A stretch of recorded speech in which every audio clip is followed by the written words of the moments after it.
and welcome. It's time for the early morning Sunday show with my co-host, Cat. Yeah, meow, Cat. Okay, almost spills my coffee already. Headbutts while you're trying to drink coffee. He's up early. It's really kind of weird, and here he was. So yeah, here's Cat. He gets an arthritis shot today. There's $75 gone, and whatever else. So yeah, his monthly arthritis shot. Old age. So it's been cold all week. It's in just fall's coming, so now it's wet and it's just icky. If you hadn't seen my midweek, I went to a record show. Had a really good time. Probably some of the best records I've ever seen at this record show. It's 20 miles from me. It's we have it twice a year. It's really the only record shows I go to. I wouldn't mind going to more, but you just got to travel, and I know it's going to cost me a lot of money. I did go to this show. I took $100 cash. $100 cash in hand. This is what I'm going to spend. Well, that didn't work out too well. And if you saw the video, you look at these bands, it's like, whoa, whoa, whoa. And I got some good deals. A couple I overpaid on. It happens at record shows. So, but what I got the deals on, it was well worth it. So, yeah, it was a really good time. So, really happy about that. I want to call out a new channel. I just said found. It is called Flamin' Groove Listens. Flaming Groove Listens. And the person is Jack. That's his name of the guy that has his channel. There's a couple Jacks now out there. So he describes himself as an old fart that likes to listen to music. Well, I mean, what more can you ask for? There you have it. That's a proper description. He's an old fart that likes to listen to music. So that's what it's all about. Seems like a nice guy. I don't know if he even subs my channel or whatever. It doesn't matter. I enjoyed it. So I just want to pass out another new channel that I heard, that if you want to listen to something different, you know, get with someone else. And I'm sorry, I said 101. 101 is how many subs he had. 101 subs. It's not the class. It's his Flamin' Groove Listens. He has 101 subs. You know, once in a while, yeah, okay, whatever. Okay, and so that's it. It's let's just look at records. Oh, the opening. Yeah, that's some of the Christmas decorations. You know, that's a couple blocks away from me, this house. Man, every year they keep adding to it. So yeah, there's not a lot of houses that go all out like this, but I mean, it can be really expensive if you like to decorate for Halloween, because those animatronics, that's big bucks. But it was cool. It was pretty neat. I brought my wife down there to take a look at it, and yeah, fun stuff. Okay, are you ready to show some records, Cat? Okay, we're going to start with this one. This one's been, a lot of people have been talking about this. It's big. Slow Dive. And this Slow Dive's group out of Reading, UK. We would say Reading, but it is pronounced Reading. Though in the US it looks like Reading. But formed in 89, broke up in 95. But then they reformed in 2014. What made it interesting, when they reformed, the whole band actually came back, every one of them. It isn't that a rarity? You never hear that. You know, it's just one, they want to carry on the name or whatever, go on the oldies circuit, but they all came back. Slow Dive, it's dream pop, shoegaze, ambient, not a lot there. Cat's going to, now we're going to have a tough time here doing this. I can see we have it on clear. Ooh, vinyl. That's nice. And is there anything else? Let's see if there's like a card or something in here, but I don't think so. Okay. Whoa, what's up with that? All right. Okay. So Neil Halstead and Rachel Goswell, they'd been friends since age 6. I know I've talked about these guys before, but since age 6 they were friends. And when they were in church youth group, they formed the band Pumpkin Fairies. That sounds like a good youth group type of name. Well, eventually Pumpkin Fairies became Slow Dive, and Slow Dive is suppose the name came from a Susie and the Banshee song. Everything is Alive. This is their 5th album, and it's the 2nd album they've done since they have reformed. And this thing is just filled with burbling sequencers. It's very atmospheric. There's lots of really atmospheric synths are going on. Really, really nice. It just starts off with this song called Shanty, the very first one, and it's just, there's this loaded with these echoing guitars, pulsing synths, just wistful vocal harmonies. Very cool sounding. There was the Prayer Remembered is the next one, and that's an actual instrumental, and it's dreamy, it's dark, it just floats. Very, very cool. Oh, you're giving me a purr there, huh? You're giving some purrs. Kisses was one that stood out. That starts off side 2, and on there it's almost like a pop song. Kind of weird for Slow Dive, but it's kind of there. It's up tempo, and it kind of has this shimmering, echoey type guitar happening. Very cool sounding. This album, it's experimental, but it's really accessible. It's atmospheric, and there's like emotion in it. It's more than shoegaze. Slow Dive's known for shoegaze, but it's more than that. I totally enjoyed this. I know a lot of people have talked about it. These groups, when they reform, okay, it's been, 30 some years. They're going to be good. And I was a little hesitant at first. My local store, Radio Wasteland, had this. And kind of thinking, do I need it? And I watched some people in the VC, they're talking about this and just going goo goo gaga over it. And I go, well, if they're goo goo gaga, I guess I better give it a try. And I'm glad I did. I really, really like this. So, Slow Dive. That's kind of neat. Like a little maze, isn't it? I wonder if I should take it, probably something you could take an ink pen to. No, I don't see how you get in. Forget it. It's not really a maze. It's just, it is a maze. You can enter here. So, for those of you that don't mind marking up your albums, fun times. It's a maze. Okay.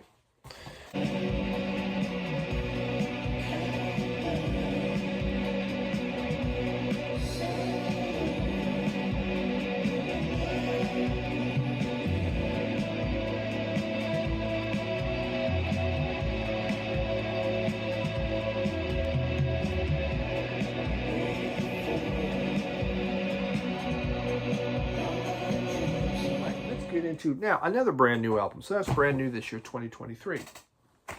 Here's another brand new album this year. Oh my God, so much new stuff. Public Image Limited and Mike PC13, the Vinyl Policeman. He highly recommended. I mean, it was his. He came on and basically said, "Don't call yourself a music lover unless you buy this.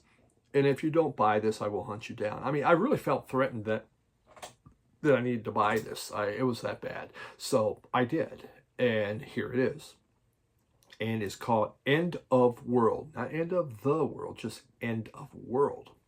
And it's a 2 LP, 45 RPM. The bastards. I hate that. Because really, you could have done this on... I pretty sure, there's like 3 songs on the first side. Oh, there's 3 songs on the second side. One side has 4 songs at 45 RPM. And I just think that's kind of stinky. But there's some artwork. Oh, chances are Johnny Linden did that. I mean, that looks like his kind of thing. Kind of the world's burning down there. Very exciting. And what else do we have here? Let's see. Let's get this out. It's on white vinyl to try to make up for it being 45 RPM. Again, it's 45 RPM. It costs a lot more money.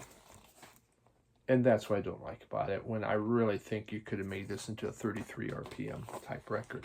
But yeah, there's the artwork. I know Johnny Linden does a lot of art, and there is no download card. We have, and there we are, the band. Pretty neat.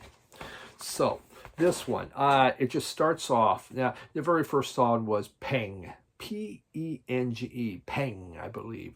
And it was a lot of energy and angst. But my first thought was, his voice, Linden's voice sounds old. And it's like, God, am I even going to like this? I mean, he sounds like an old guy. You know, and that's coming from an old guy. And son of a gun. I thought, well, damn you, Mike Vinyl Policeman. I'm not sure if I'm going to like this. And it's 45 RPM. But then it just kicked in. This thing took off. Now, this is the first album they put out in 8 years. And on it, there is a very tender ballad. And that's coming from Public Image, called Hawaii. And it's about Lyndon's wife, Nora Forrester, who was battling Alzheimer's and died this year. And that's like the scariest disease. Let me tell you, hey kids, the older you get, you think about that stuff more. It's like, geez, every time you forget, is that the beginning? I'd ask the doctor about it, and I go, how do you know? He goes, you're the last person to know. Everybody else knows you have it, and you don't. Super. That's super. Great. But this, the first, I was kind of, but then the second song, End of the World. Now, the album's called End of World, but the song's called End of the World. I guess we threw in the for whatever reason. That is wow. I mean, it's wow. It's urgent. It is filled with these screeching guitar riffs, sauntering bass line, and it's powerful. It blows your mind. It's probably one of the best songs I've ever heard from Public Image. It was just, man, that is so freaking good. Love that. On here, I would have to say Lyndon's voice is filled with fury. You can hear pain. There's compassion. There's drama. He comes out. And again, I didn't like his voice on the first one. But after that, holy smokes, man. I mean, it is something. I was really impressed. We have, what was it? Being Stupid Again was another kind of cool one. And Lynn's he's pissed now. I mean, this is Johnny Rotten mode in here. I am just angry, and I'm going to come out. And he's mad at the world and what's going on. And that one, there's just these synths that are happening in there, throbbing bass, almost like dance floor type drums are happening. You could feel that in there with the rhythm. Just this thing's good. You know what? I just wish it wasn't 45 RPM. I don't think there was a need for it. I think it could have been put on 33. Maybe they'll reissue it again on 33 RPM. But to me, it's a cash grab. But I think the paintings were all done by Lyndon because he does paint. But wow, anger, angst, but yet there's tenderness in this. So yeah, all right. This was my good job on recommending that. Very good.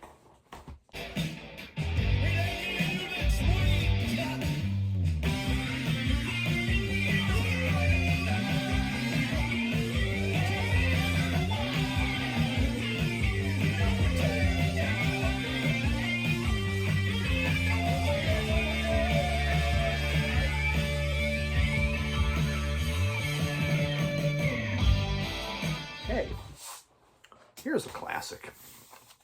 Found this at Noble Records. Oh, Ruby Strip. Look at that. Morgan. Okay. If you're in the VC, you are required to know what this album is.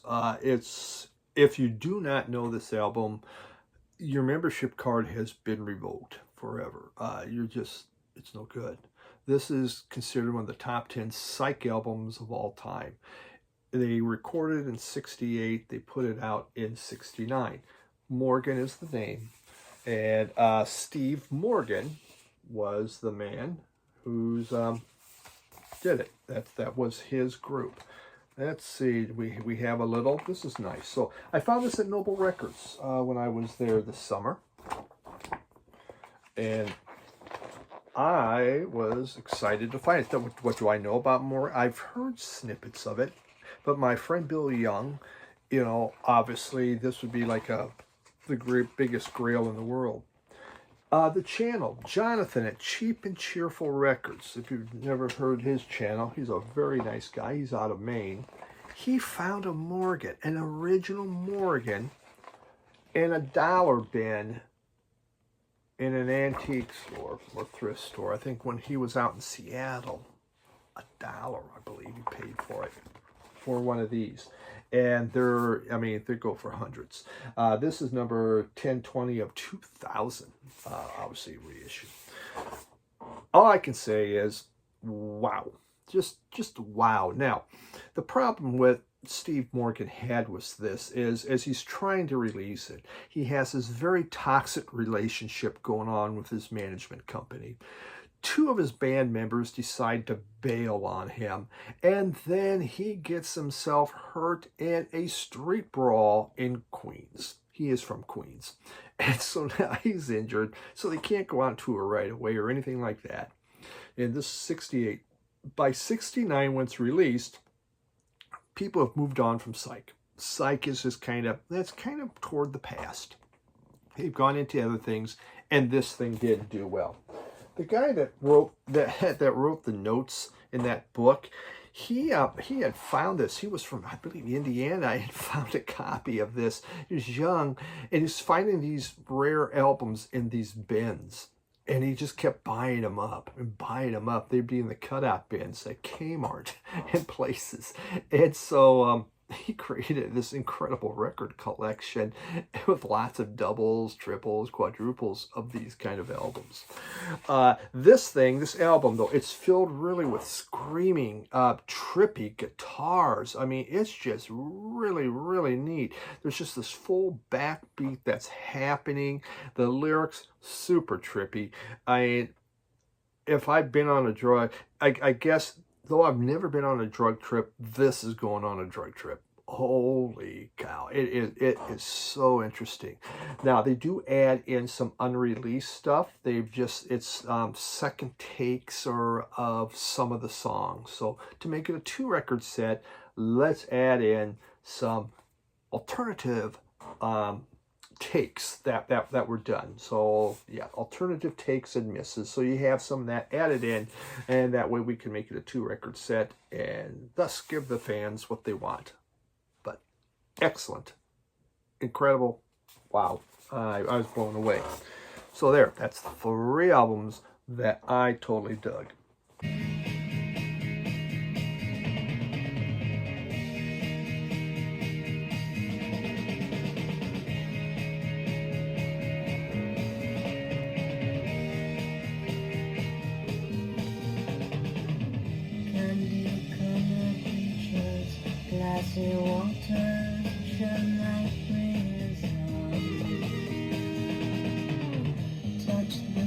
And we can move into this. We got the Stranglers here, and No More Heroes. This Strangler started in '74 and are still going. This is, I don't know, might be the longest going punk band out there. It is incredible what they've done.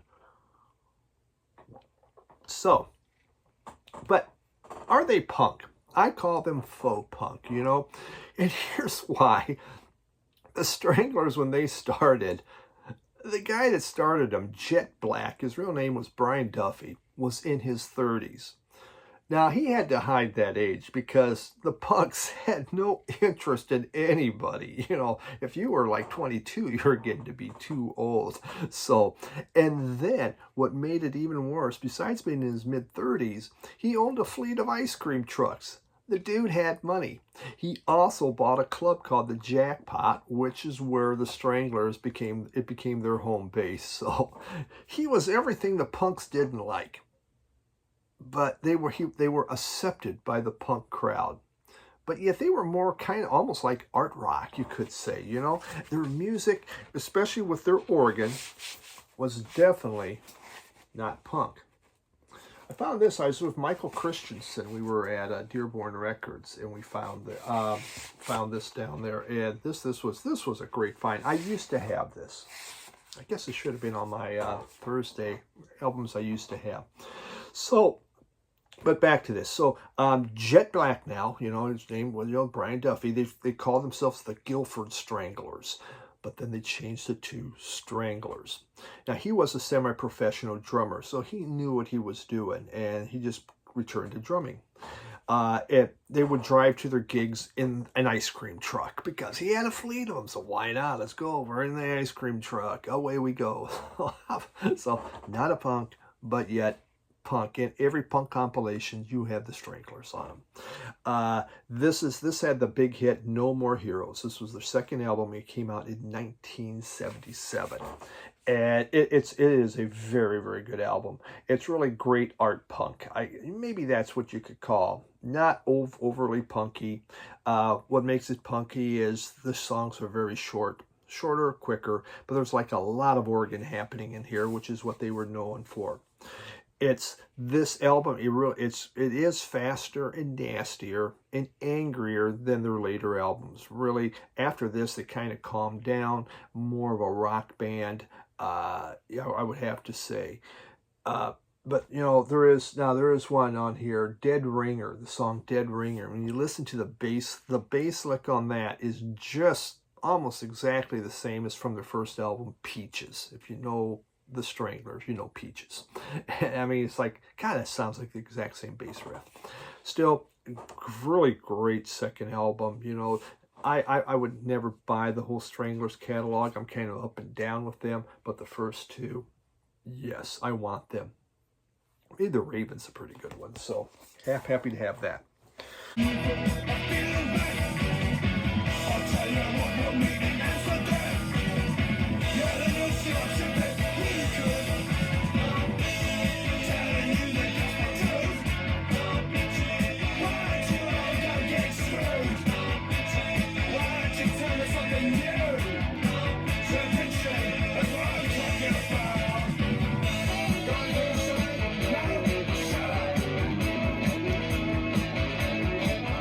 Speaking of Michael Christensen, he sent me this. This is from him. Pat Metheny group, Off Ramp, Turn Left. And this was some VCLT from him, some mini on ECM. And a few people have sent me some Pat Metheny, feeling I need to get into more of this fusion. And that's great because it's someone I never really bought. I just kind of steered clear. I just thought, well, it's not my deal. This came out in '82 and actually won a Grammy or two, so it was very popular, Pat Metheny. And it's pretty cool. It starts off with, if I could find the tracks on here. Oh, come on. Oh, Barcaro, I guess. And it's very spacey and atmospheric, kind of a different start. And then it kicks into Are You Going With Me? And I really like that one because they bring in the Latin percussion. And away they go. And it sounds great. And it just kind of pushes it along. And it's atmospheric, but very lyrical. Thank you, man. Cool. There's just, you know, guitars, you know, and it sounds like a trumpet, but I guess the trumpet is actually a guitar, so they just making cool sounds from that. Then it kind of gets more improvisational as it goes. Definitely not a melodic album necessarily. There's a lot of stuff going on within this album, but they even use a glockenspiel, you know. I mean, wow, a glockenspiel. I mean, that's just fun to say. So I enjoyed this. You know, am I a big Pat Metheny fan? Will I go buy his catalog? I probably won't. But do I enjoy it? And if I get recommended something, yeah, I definitely check this out.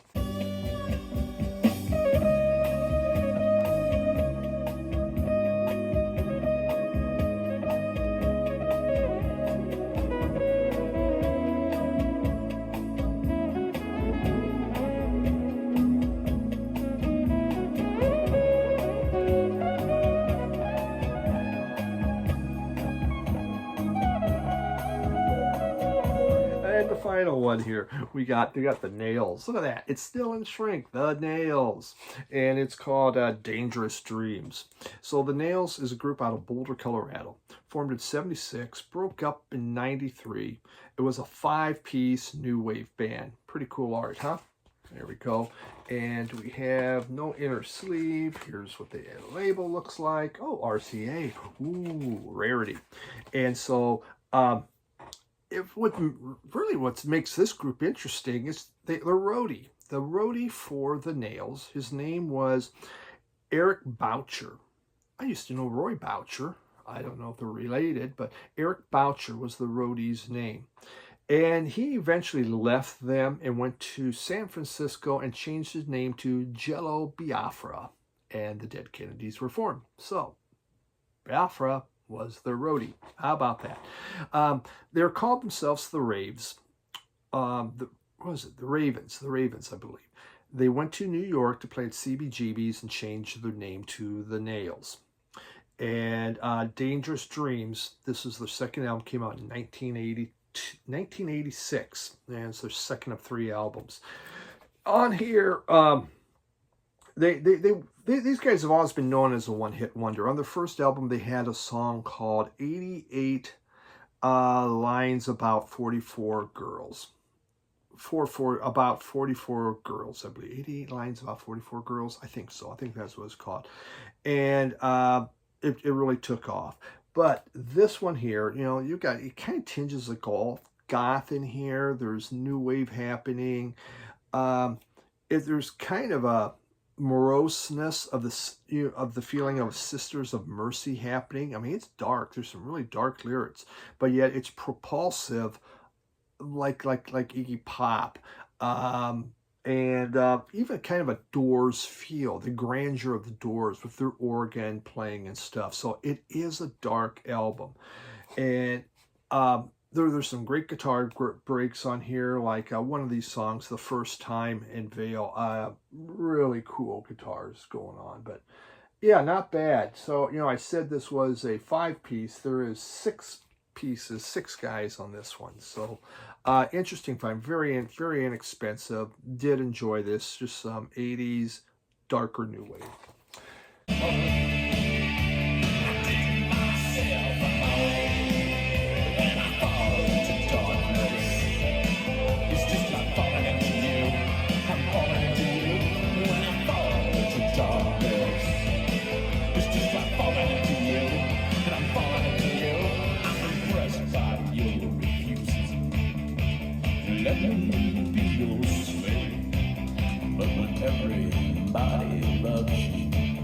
And that's what we got for the week. So appreciate it. I got a cool I'm working on, I think, for my midweek. We're going to deal with Dead.